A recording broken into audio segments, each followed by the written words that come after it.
여러분 얼마나 하나님 우리 로마서를 살피면서 이 말씀을 집중해서 잘 듣고 계신지요? 좀 내용이 어렵기 때문에 어떻게 보면 이 내용이 잘 안 들어올 수 있는 그런 내용들인데 어떻습니까? 지금까지는 잘 이해가 되셨나요? 이해가 좀 되셨다면, 아니면 이해가 안 되셨더라도 좀 점검하는 의미에서 그럼 한번 제가 확인을 좀 해보죠. 여러분 지금까지 바울이 주장한 것이 무엇인지 한번 생각해 보시기 바랍니다. 지금까지 바울이 주장한 것이 무엇입니까? 그 핵심을 좀 아시겠습니까? 바울의 주장을 요약하면 어떤 지금 주장을 계속 어떻게 보면은 반복해서 하는 것을 우리가 만나고 있습니까? 뭐라고 생각하세요? 한마디로 요약한다면 복음이죠. 근데 그 복음을 증거하기 위해서 그 복음의 필요성을 더욱더 절절하게 하기 위해서 지금 사전 작업을 어떻게 보면 바울은 하고 있는 겁니다. 그 사전 작업으로서 무엇을 계속 강조하고 있습니까? 어떤 주제? 바로 하나님의 진노죠. 하나님의 진노요. 그러니까 지금 한마디로 얘기하면 지금까지 바울이 주장하고 있는 그 내용들의 전체적인 그 요약이 뭐냐 하면 모두가 하나님의 진노 아래 있다는 얘기를 하고 있는 겁니다. 모두가요. 하나님을 모르는 이방인도 물론 하나님의 진노를 피할 수 없고, 그리고 하나님의 선민이라고 주장하는 하나님의 선민이요 율법을 받은 그 유대인들도 하나님의 진노를 피할 수 없다라고 바울이 계속 지금 주장을 하고 있는 것입니다. 그렇죠? 그럼 바울이 이런 주장을 계속하는 이유가 뭡니까? 다시 한번 반복을 해서 확인을 하죠. 이렇게 계속적으로 하나님의 진노에 대해서 계속적으로 강조하고 있는 것이 뭡니까? 우리 권사님이 말씀하셨듯이 이유가 복음이죠. 복음의 필요성을 알게 하기 위한 작업입니다. 그 복음을 알게 하기 위해서 계속적으로 하나님의 진노에 대해서 바울이 주장하고 있는 겁니다.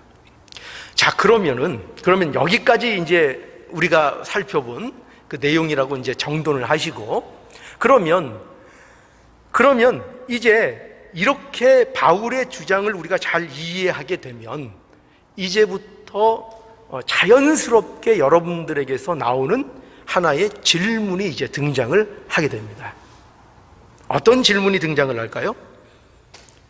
여러분 이까지 내용 다 이해하시죠? 따라 잘 오셨죠? 그렇다면 그럼 이러한 바울의 주장에 대해서 여러분들이 이것을 정말 잘 이해했다면 자연스럽게 나오는 질문이 있다니까요. 그 질문들을 갖고 계십니까? 어떤 질문일까요? 오늘 본문에 보면 그 질문이 잘 나와 있죠. 어떻게 되어 있는가 하면은, 자, 이런 질문이 자연스럽게 나오게 됩니다. 뭐냐면 1절에 있는 것처럼 그런즉 유대인이 나음이 무엇이며 할례의 유익이 무엇이뇨? 바로 이 질문입니다. 바울이 하는 주장대로 유대인도 이방인들과 마찬가지로 하나님의 심판을 피할 수 없다면 이거죠. 굳이 왜 하나님께서 유대인을 구별해서, 자신들을 구별해서 부르실 이유가 뭐가 있냐는 거예요. 그렇지 않겠어요? 그러니까 지금 계속 하신 말씀이 뭐냐면은 표면적 유대인이 아니고 내면적, 어떻게 보면 이면적, 그렇죠? 실체적인 그 만남이 있어야 그 진정한 유대인이라 이렇게 주장하고 있고, 또 육신의 할례가 아니고 진정한 할례는 마음의 할례를 받아야 된다. 그 할례가 되기 위해서는, 그 하나님의 말씀을 순종한 것이 되기 위해서는 단지 육신의 할례로 끝나는 것이 아니라 마음의 할례를 받아야, 그렇죠, 그래야 그것이 진정한 의미가 있는 것이다. 이렇게 계속 바울이 주장하고 있는 것을 보게 됩니다. 그러니까 내면의 문제를 계속 주장하고 있죠. 그러면은 거기에 대해서 당연히 나오는 이제 질문이 뭐냐면, 그러면 도대체 왜 이 할례를 하나님이 명령하시고, 도대체 왜 유대인으로서 왜 구별해서 불러서 이렇게 세우는 이런 번거로운 일을 하나님께서 하시는 것이냐, 이런 의문이 당연히 생기게 되는 거 아니겠습니까? 말하자면 이런 거죠. 두 사람이 있습니다. 두 사람이 있는데 한 사람은 아주 믿음 있는 집안에서 태어난 거예요. 보통 우리 이제 기독교적인 정서 안에서 좋은 집안이라 그러면 어떤 집안입니까? 어떤 집안이죠? 기독교적인 정서 안에서, 세상 정서 말고 그 정서 안에서는 예를 들어서 할아버지가 이 한국 교회를 세우시는데 일조를 하셨어요. 아주 중직으로서 교회를 세우시고 개척 멤버로서 활동도 하시고, 그런 할아버지가 우리 할아버지예요. 게다가 또 우리 아버지가 목사, 그리고 아버지가 목사일 뿐만 아니라 집안에 아버지 형제 중에 장로님도 계시고, 또 여러 형제 중에 또 목사님도 계시고, 이렇게 될 때 우리는 이제 기독교적인 관점에서 그 집안을 좋은 집안이다 이렇게 얘기할지 모릅니다. 그런 집안이 있어요. 그리고 한 집안은 정반대입니다. 어떠냐면은 할아버지가 우상을 섬겼고, 반대죠.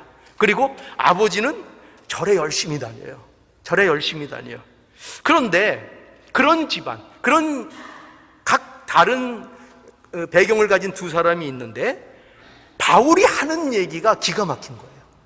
뭐냐면 바울이 계속해서 또 강조하고 있는 말이 뭐냐면은 그 둘이 똑같다는 거예요. 여러분 선뜻 이해가 안 가죠? 그죠?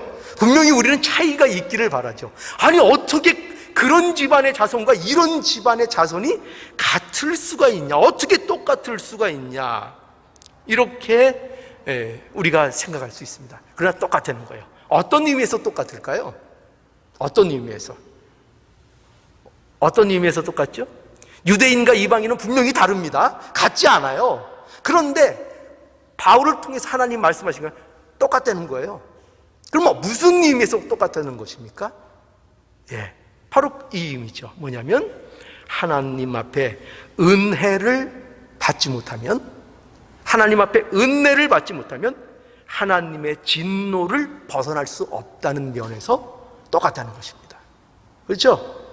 아무리 그 집안이 대단한 기독교 집안이요, 믿음의 집안이라고 할지라도, 아니면 아무리 우상을 섬기는 집안의 자녀라고 할지라도 똑같다는 거죠. 어떤 면에서 그도 좋은 집안에, 기독교적으로 좋은 집안에서 태어난 그도 하나님의 은혜를 받아야 하나님의 진노를 피할 수 있고, 그리고 그렇지 않은 자도 똑같이 하나님의 은혜를 받아야 하나님의 진노를 피할 수 있다는 거죠. 그러니까 그 면에서는 동일하다는 거예요. 바울은 그 면을 계속 강조하고 있는 것입니다. 그런 식의 질문인 거예요. 그러니까 말을 들어서 오늘 이 질문이 그런 식으로의 어떤 질문을 하고 있는 거예요.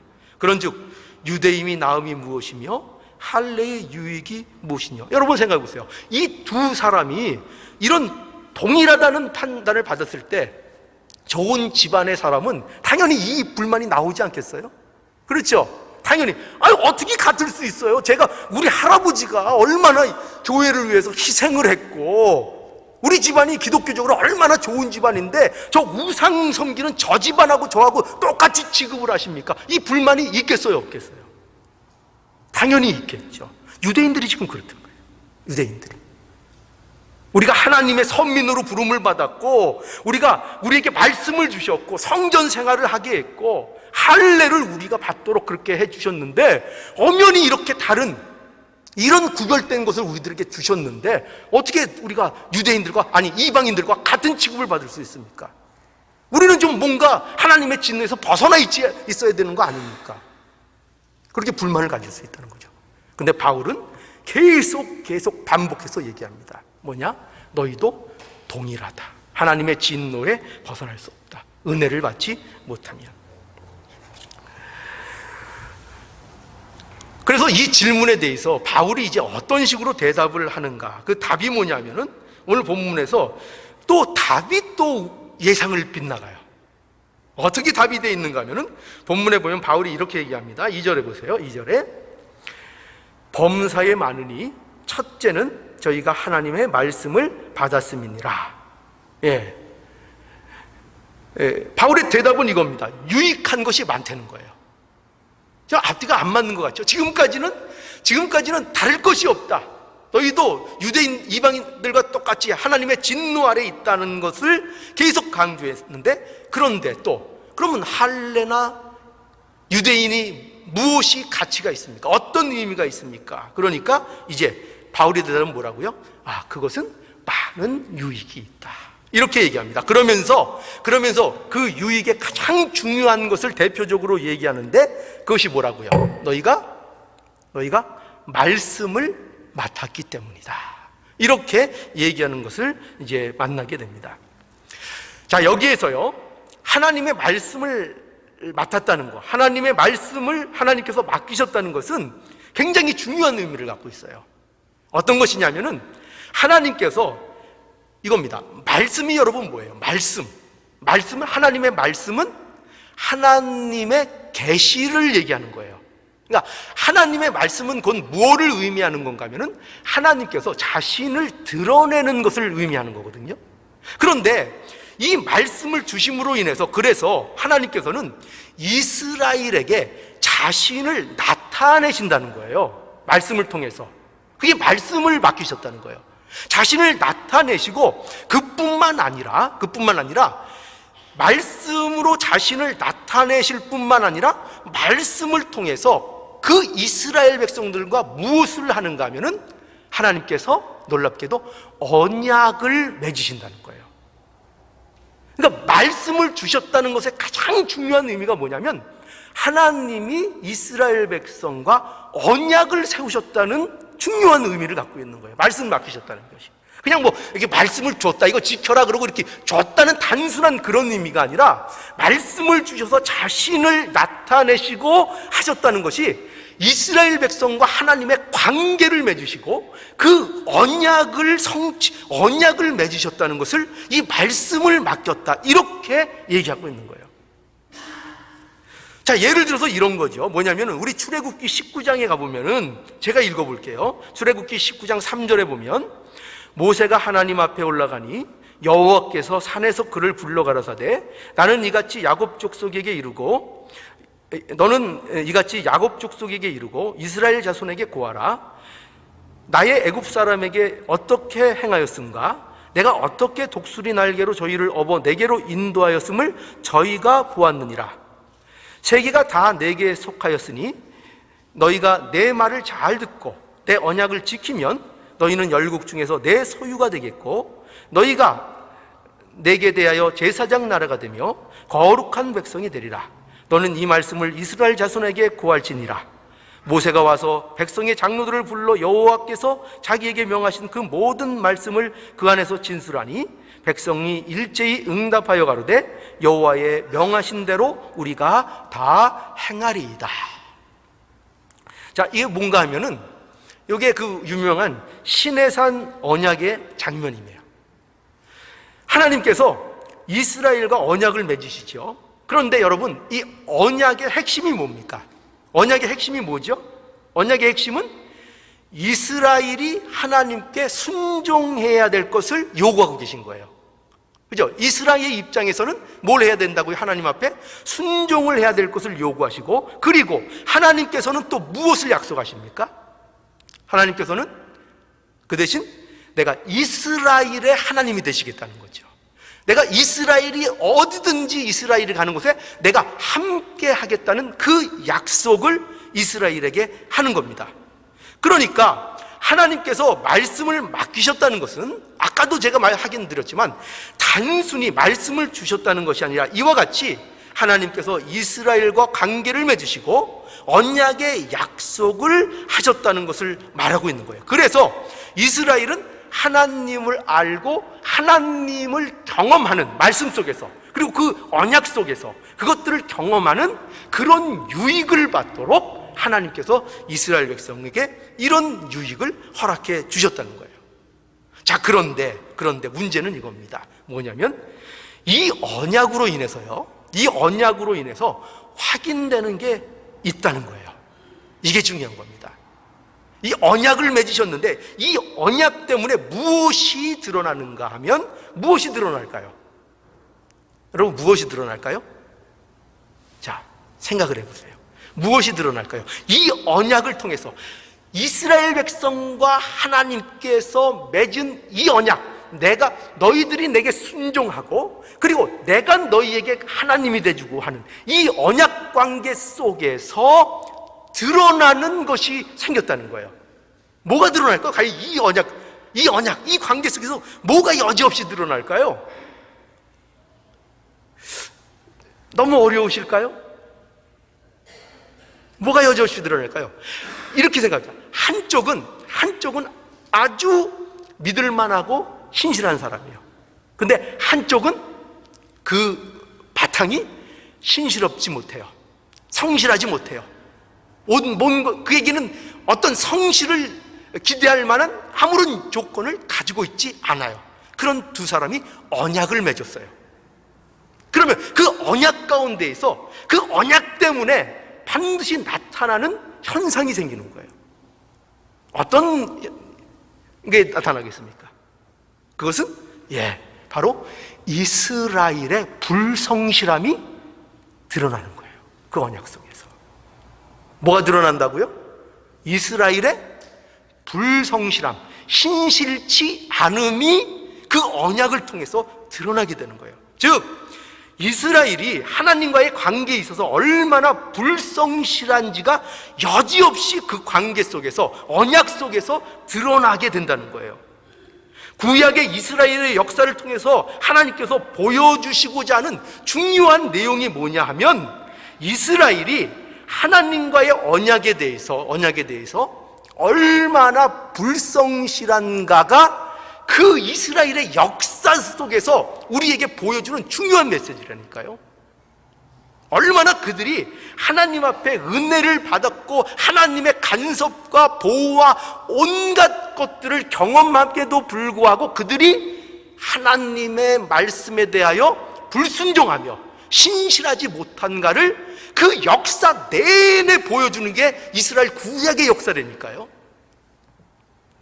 그래서 이사야 1장에 보면 그 선지자를 통해서 하나님께서 이사야 선지자를 통해서 이렇게 외치도록 하시죠. 뭐냐면 1장 2절에 보면 하늘이여 들으리라, 땅이여 귀를 기울이라. 여호와께서 말씀하시기를 내가 자식을 양육하였거늘 그들이 나를 거역하였도다. 소는 그 임자를 알고 나귀는 주인의 구유를 알건만은. 이 얘기 왜 하시겠어요? 우리말 쉽게 얘기하면은, 한마디로 얘기하면 짐승만도 못하다 이 말이에요.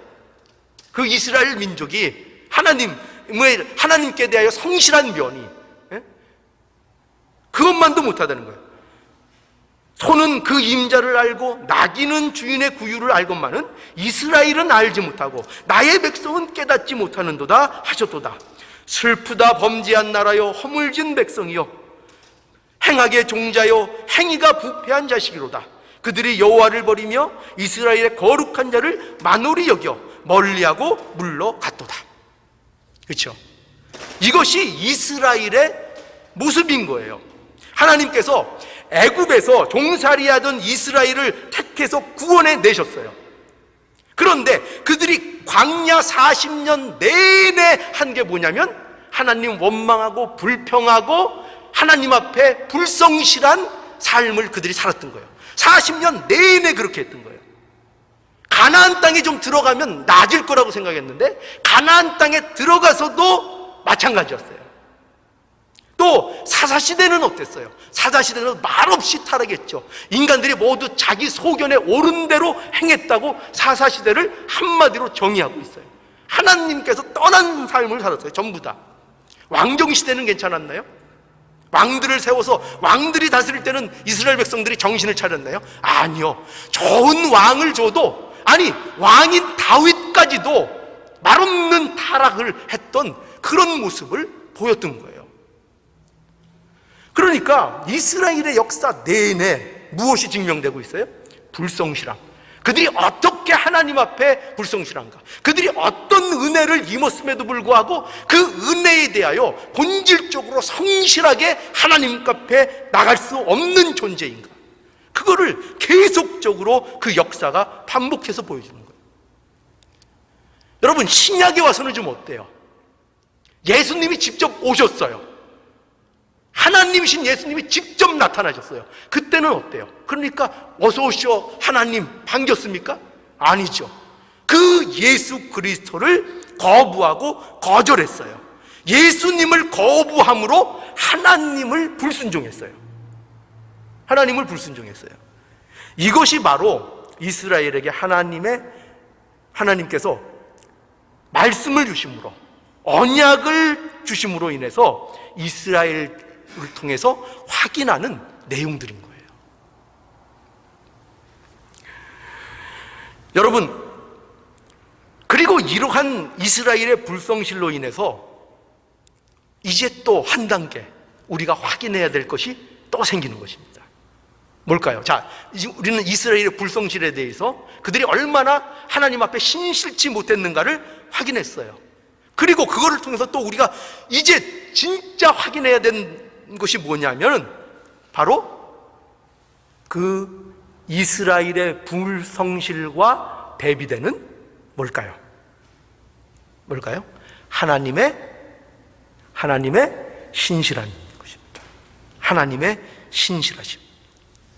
하나님과 이스라엘에게 말씀을 주심으로 인해서 인간은 누구도 하나님과의 언약을 지킬 능력이 없다는 것이 드러났습니다. 그리고 그런 인간의 불성실에 대조되어 인간의 불성실에 영향을 받지 않는 그 성실함, 그 신실함, 그 하나님의 어떠함이 그 언약을 통해서 여지없이 드러나게 되었던 거예요. 그것이 복음입니다. 그것이 복음이에요. 그래서 바울이 이렇게 말합니다.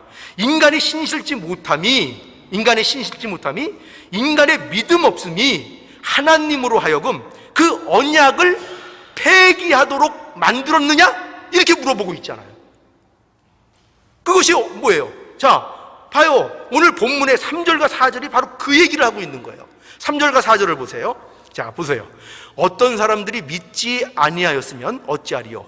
그들이 믿지 아니함이 하나님의 믿부심을 패하겠느뇨? 그들이 믿지 않는다고 해서, 그들이 인정하지 않는다고 해서, 그들이 그렇게 하나님 앞에 불성실하고 신실치 않다고 해서 하나님께서도 그들이 불성실하기 때문에 나도 그들에 대해서 불성실하겠다, 그렇게 하나님께서 자신의 신실성을 포기하는 분이시냐? 그럴 수 없다는 거예요. 하나님의 믿부심은 그럴 수 없다는 거예요. 자, 4절 보세요. 그럴 수 없느니라. 사람은 다 거짓되되 오직 하나님은 참되시다 할지어다 기록된 바. 예, 하나님은 그럴 수 없다고 분명히 못 박는 것을 보게 되죠. 여러분, 복음이 뭘까요? 하나님의 신실함은 복음이 무엇인지를 우리들에게 그 핵심을 알게 하는 거예요. 그래서 하나님의 신실함을 우리에게 강조하고 있고 깨닫기를 원하는 거예요. 복음이 뭐냐 하면 이거예요. 뭐냐면 인간의 신실하지 못함에도 불구하고, 지금 이스라엘 백성이 그 내내 보여줬던 게 그거예요. 인간들이 늘 하나님 은혜 아래서 보여줬던 것들이 다 그거예요. 그들이 하나님 앞에 신실하지 못함에도 불구하고 하나님께서는 어떠신다고요? 하나님께서는 자신의 신실함을 어떤 일이 있어도 포기하지 않으신다. 이게 복음인 거예요. 이게 복음인 것입니다. 하나님의 신실성은요, 인간의 불성실 때문에 영향을 받지 않아요.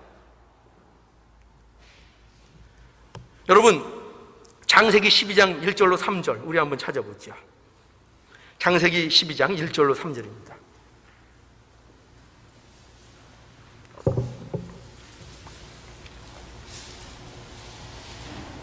창세기 12장 1절로 3절. 여호와께서 아브라함에게 이르시되 너는 너희의 본토 친척 아비집을 떠나 내가 내게 지시할 땅으로 가라. 내가 너로 큰 민족을 이루고 내게 복을 주어 내 이름을 창대케 하리니 너는 복의 근원이 될지라. 너를 축복하는 자에게는 내가 복을 내리고 너를 저주하는 자에게는 내가 저주하리니 땅의 모든 족속이 너를 인하여 복을 얻을 것이니라 하신지라. 하나님께서 아브라함에게 약속하신 내용입니다. 언약을 하신 내용이죠.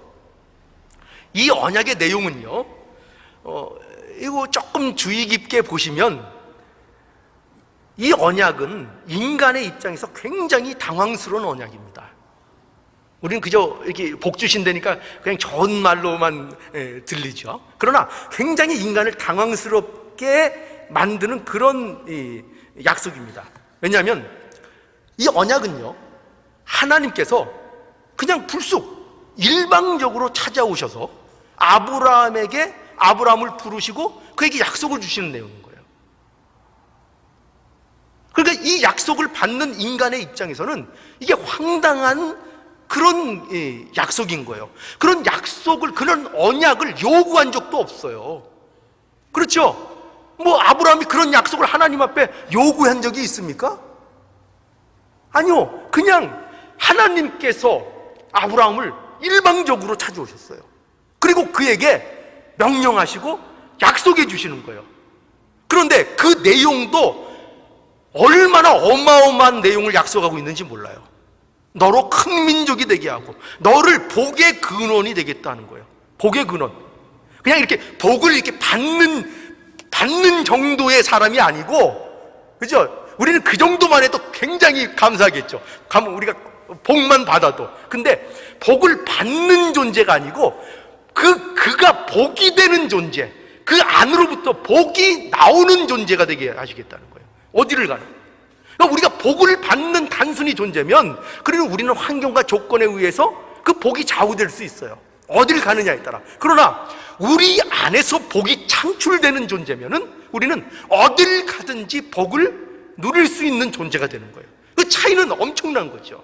차이는. 그죠? 그런데 그 엄청난 약속을 하고 계신 거예요. 너는 복의 근원이 될 것이다.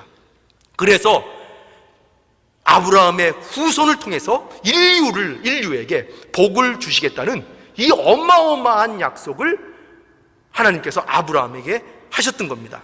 자, 그런데 보세요. 그런데 여러분 잘 생각해 보세요. 만일 이 하나님의 약속이 이 아브라함의 후손을 통해서 그 후손을 별과 같이 많게 하겠다는 이 하나님의 이 약속이 만약에 인간의 신실함을 조건해서 이 약속이 이루어지는 거였다면 오늘날 모든 인류는 멸망의 자리에 있어야 되는 거예요.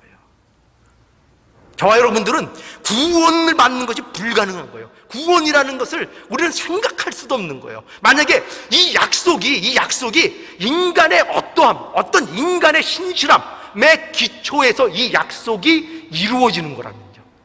그런데 구약이 주는 메시지가 확실한 거죠. 분명한 거죠. 뭐냐?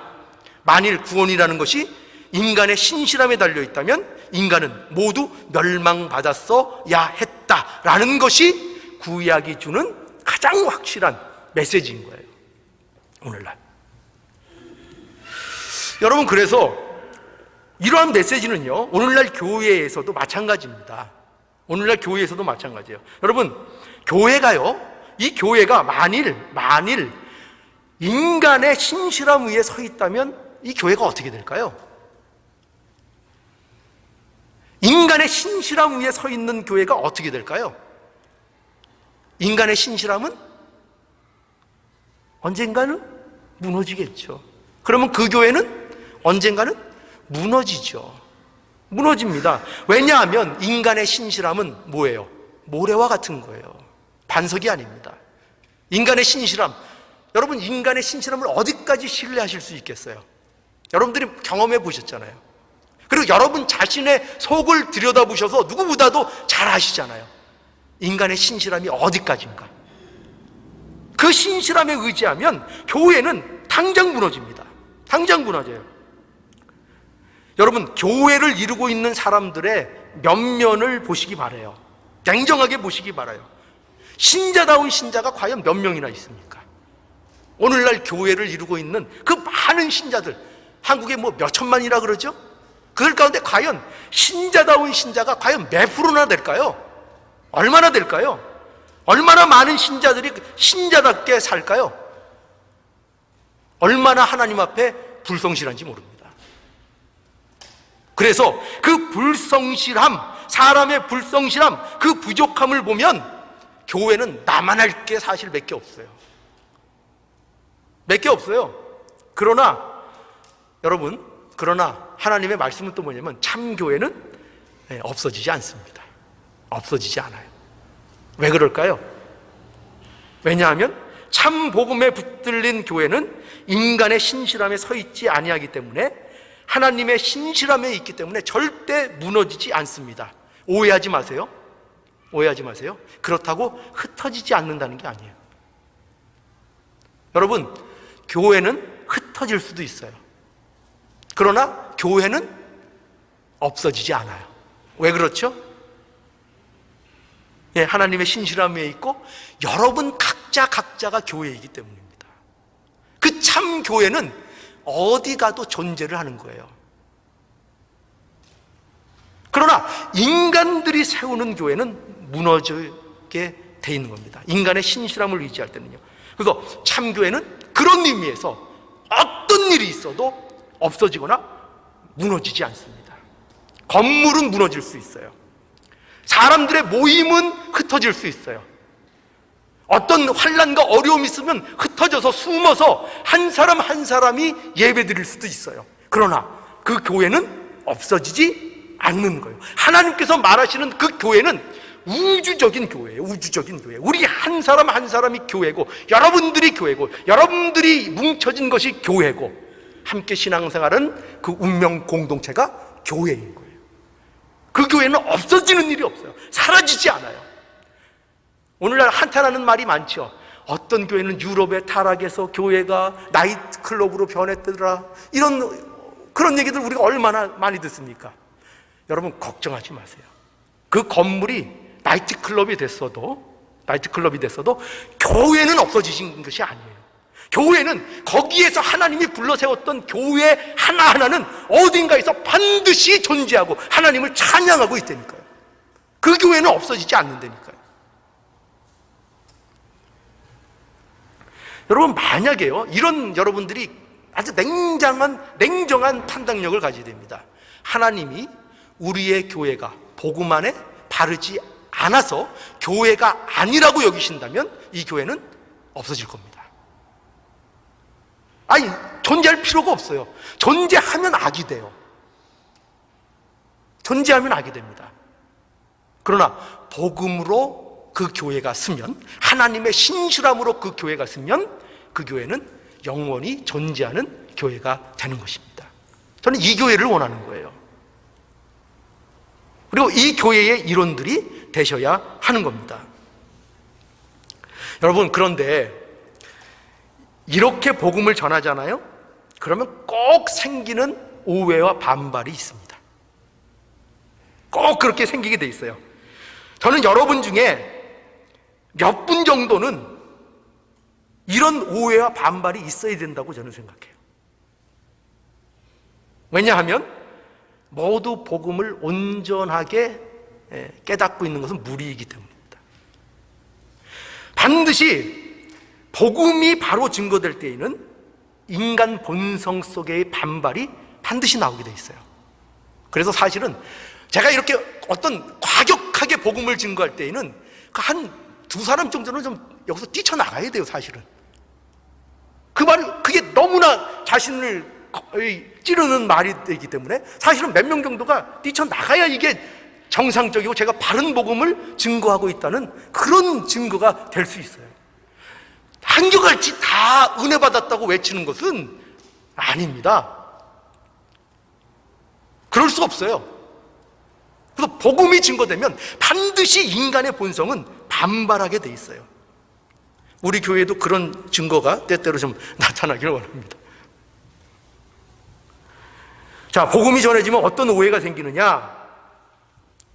하나님의 진노에, 하나님의 불의에 대한 이 진노, 이것이 부당하다는 반발을 합니다. 부당하다는 거예요. 왜? 자, 5절을 보세요. 5절. 그러나 우리가 불의가 하나님의 의를 드러나게 하면 무슨 말하리요? 내가 사람의 말하는 대로 말하노니 진노를 내리시는 하나님이 불의하시냐? 결코 그렇지 아니하니라. 만일 그러하면 하나님께서 어찌 세상을 심판하시리요? 예.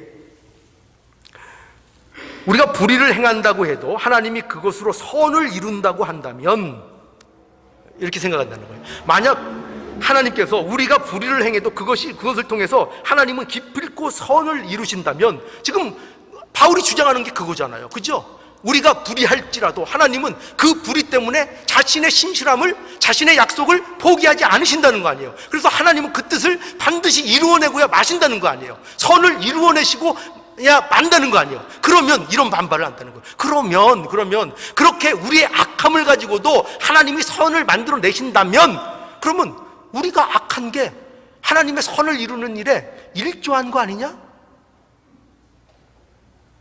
우리도 도움을 드렸네? 그러니까 뭐 좀 어떤 보답이 있어야 되지. 무슨 진노냐, 진노는. 어떻게 보면 비아냥거리는 거기도 하겠죠. 그렇죠? 그렇게 반감을 갖는다는 것입니다. 그러면서 악에 대한, 자신들이 하나님을 거부하는 것에 대한 정당성을 확보하려고 반발한다는 것입니다. 6절, 결코 그렇지 아니하니라. 만일 그러면 하나님께서 어찌 세상을 심판하지요? 자, 7절에도 계속되지요. 그 반발이 어떻게 계속됩니까? 7절과 8절.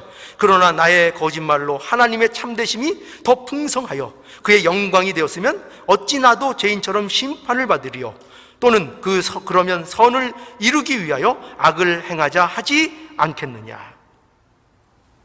이거 무슨 얘기를 하는 겁니까? 만일 하나님께서 나의 악한 일과 불순종으로 결국 하나님의 목적을 이루어내신다면 내가 악한 일을 한 것에 대해서 뭐 그렇게 내가 책임질 거 없지 않으냐?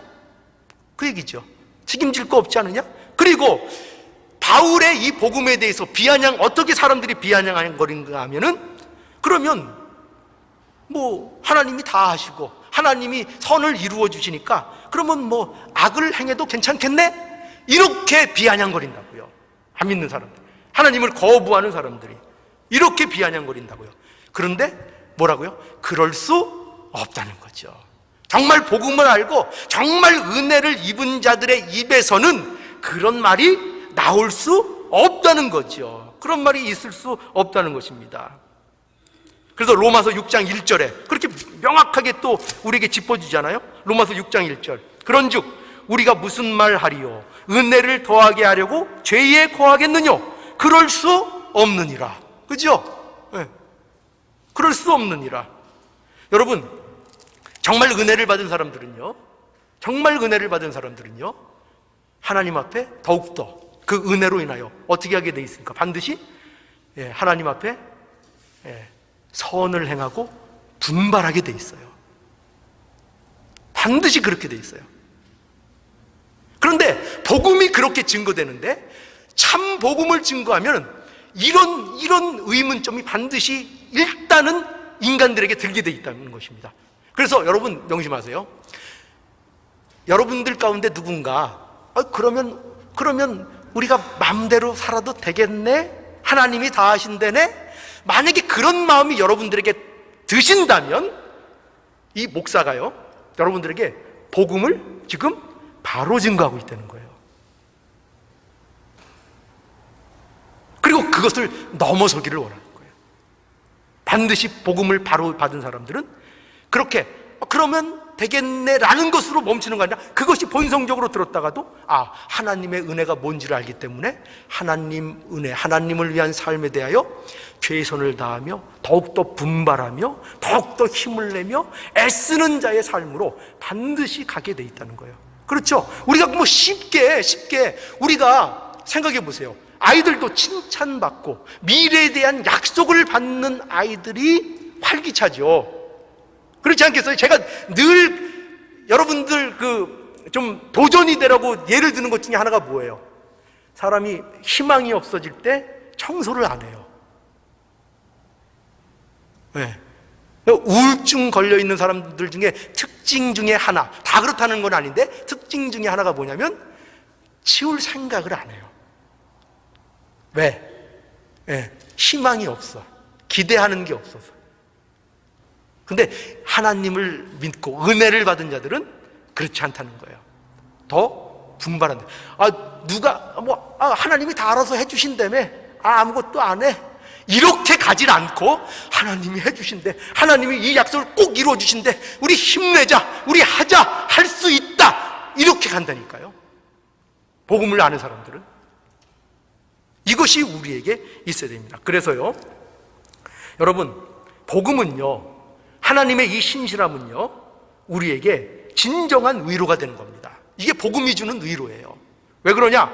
하나님은요, 하나님의 진리가 인간의 진리 위에 의존되지 않는다는 것, 이것이 얼마나 여러분 다행스러운 일이에요. 하나님의 진리가 인간의 진리에 의존하지 않아요. 진리는 인간이 어떤 악행과 불의를 행해도 진리는 변하지 않고 하나님의 신실함은 변하지 않아요. 저와 여러분의 구원이 이 하나님의 신실함에 달려 있다는 것, 이것이 얼마나 복되고 얼마나 우리에게 위로가 되는 하나님의 진리입니까? 이것처럼 위로받을 수 없어요. 저는 이런 하나님의 위로의 말씀을 들을 때 몸에 그냥 소름이 쫙 끼쳐요. 이게 위로니까요.